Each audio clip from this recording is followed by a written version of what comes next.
How can we tell if a point satisfies an inequality? Well, the idea is that the point would satisfy the inequality if it made the inequality true.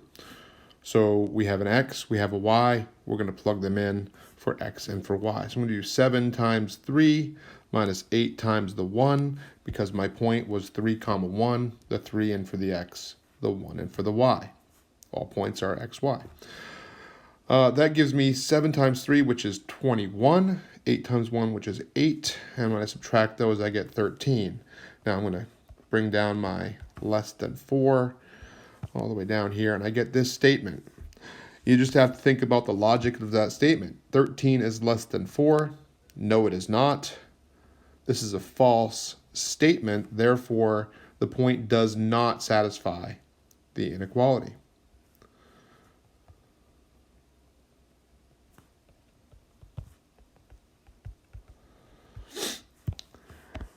Here's a different one, different form, but the same concept. So I'm going to take the x value and put it in for the x. I'm going to take the y value and put it in for the y.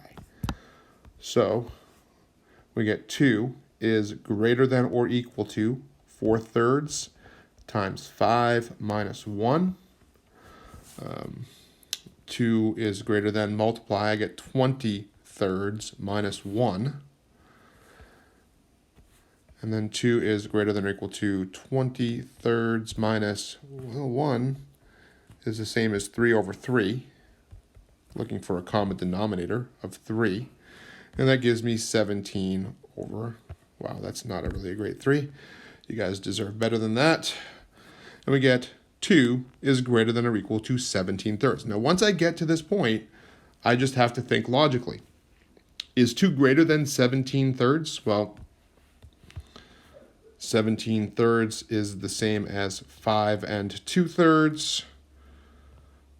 And again, it's another false statement. Therefore, this point does not satisfy the inequality. Let's just try one other point here with that same equation, same inequality. Let's try 0, 0, which I think is the best point. Of all points, that is easily the best. So again, the inequality, y is greater than or equal to negative 4/3 x minus 1.